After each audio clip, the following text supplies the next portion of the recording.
Hello student, তোমরা যারা ক্যালকাটা ইউনিভার্সিটির আন্ডারে সেকেন্ড সেমিস্টারের ছাত্রছাত্রী আছো, তোমাদের জন্য আজকে ক্লাসটা খুবই গুরুত্বপূর্ণ। আজকে ক্লাসে তোমাদের ইএনভিএস অর্থাৎ পরিবেশবিদ্যা সাবজেক্টের 2 নম্বর ইউনিট থেকে গুরুত্বপূর্ণ 2 নম্বরের প্রশ্ন উত্তর নিয়ে আলোচনা করব।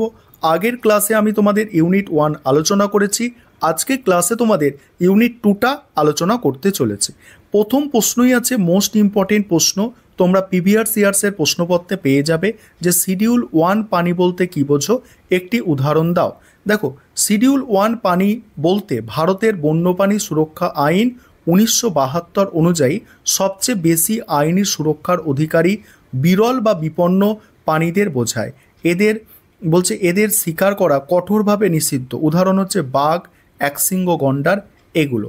তারপরের প্রশ্ন আছে, দেখো, পরিবেশ সুরক্ষা আইন 1986কে ছাতা আইন, ঠিক আছে, আমব্রেলা অ্যাক্ট বলা হয়।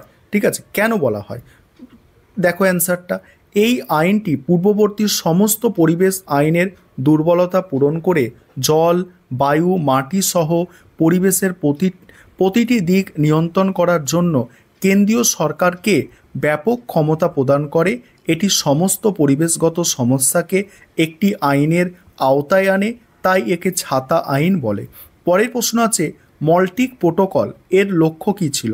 মল্টিক প্রোটোকলের লক্ষ্য, মল্টিক প্রোটোকল হলো ওজোন স্তর ক্ষয়কারী রাসায়নিক পদার্থগুলির উৎপাদন ও ব্যবহার ধাপে ধাপে বন্ধ করার জন্য স্বাক্ষরিত একটি আন্তর্জাতিক চুক্তি। এর লক্ষ্য ওজোন স্তরের রক্ষা করা। পরের প্রশ্ন আছে, বন সংরক্ষণ আইন 1980 এর মূল উদ্দেশ্য কী? এই আইনের মূল উদ্দেশ্য হলো কেন্দ্রীয় সরকারের পূর্ব অনুমতি ছাড়া কোনো বনভূমিকে অবনজ কাজে মানে খনি, শিল্প, রাস্তা নির্মাণে ব্যবহার নিষিদ্ধ করা এবং বন সংরক্ষণের গুরুত্ব বৃদ্ধি করা। তারপরের প্রশ্ন হচ্ছে, জল দূষণ প্রতিরোধ ও নিয়ন্ত্রণ আইন 1974 এর 2টি লক্ষ্য। 1 নম্বর হচ্ছে ভারতে নদী ও অন্যান্য জলাশয়ের দূষণ প্রতিরোধ ও নিয়ন্ত্রণ করা, আর হচ্ছে এই কাজ পরিচালনার জন্য কেন্দ্রীয় ও রাজ্য দূষণ নিয়ন্ত্রণ পর্ষদ স্থাপন করা। তারপরের প্রশ্ন হচ্ছে, কিয়োটো প্রোটোকল কি? এর মূল লক্ষ্য কী? কিয়োটো প্রোটোকল হলো একটি আন্তর্জাতিক চুক্তি যা গ্রিনহাউস গ্যাসের নির্গমন হ্রাস করার জন্য স্বাক্ষরিত হয়।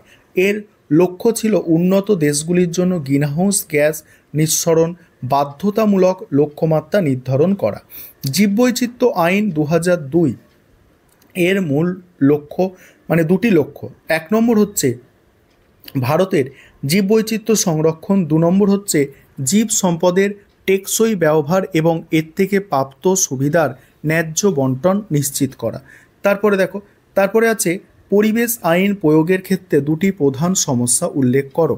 1 নম্বর হচ্ছে আইন প্রয়োগকারী সংস্থাগুলির মধ্যে সমন্বয়ের অভাব এবং পর্যাপ্ত জনবল ও পরিকাঠামোর ঘাটতি, আর 2 নম্বর হচ্ছে পরিবেশ সংক্রান্ত অপরাধের জন্য দুর্বল জরিমানা এবং রাজনৈতিক সদিচ্ছার অভাব।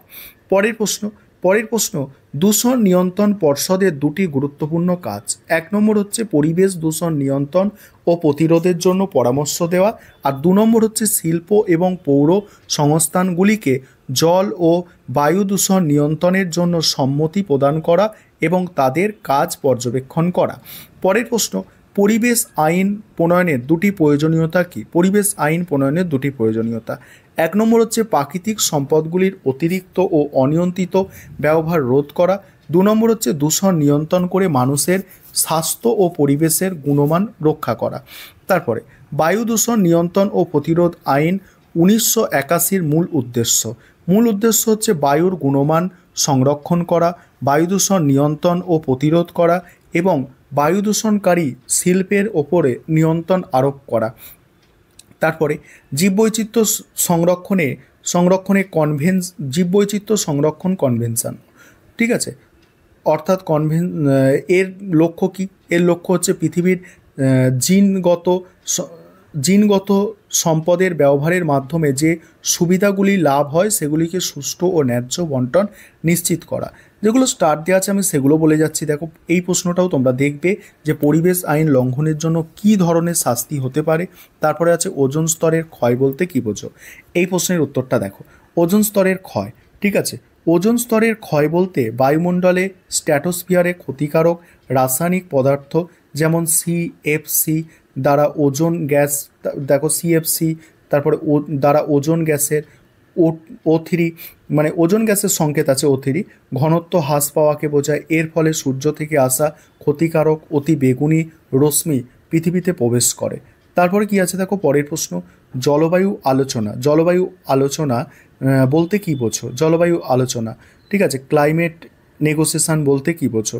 জলবায়ুর আলোচনা বলতে বিভিন্ন আন্তর্জাতিক প্ল্যাটফর্ম দেশগুলির মধ্যে গ্রিনহাউস গ্যাস নির্গমন হ্রাস, জলবায়ুর পরিবর্তনের সঙ্গে মানিয়ে নেওয়া এবং জলবায়ুর অর্থায়নে, বলছে জলবায়ু অর্থায়নে বিশেষ আলোচনা ও চুক্তি সম্পাদনের প্রক্রিয়াকে বোঝায়। বাকি তোমরা প্রশ্ন উত্তরগুলো দেখো। আর আরেকটা বিষয়, তোমাদের সেকেন্ড সেমিস্টারের ইএনভিএস অর্থাৎ পরিবেশবিদ্যা সাবজেক্টের স্টাডি মেটেরিয়াল তৈরি করা হয়েছে। তোমরা যদি কেউ স্টাডি মেটেরিয়াল পারচেস করতে চাও অবশ্যই তোমরা যোগাযোগ করে স্টাডি মেটেরিয়ালটা পারচেস করে নিতে পারো। দেখো এই একটা প্রশ্ন, মোস্ট ইম্পর্টেন্ট প্রশ্ন, ভারতের দুটি বায়োডাইভার্সিটি হটস্পটের নাম, একটা হচ্ছে পশ্চিমঘাট পর্বতমালা আর একটা হচ্ছে পূর্ব হিমালয়, ঠিক আছে। অন্য দুটিও আছে, ইন্দো বার্মা এবং সুন্দরল্যান্ড, ঠিক আছে। এই ছিল আজকে মোস্ট ইম্পর্টেন্ট 20টা প্রশ্ন তোমাদের ইউনিট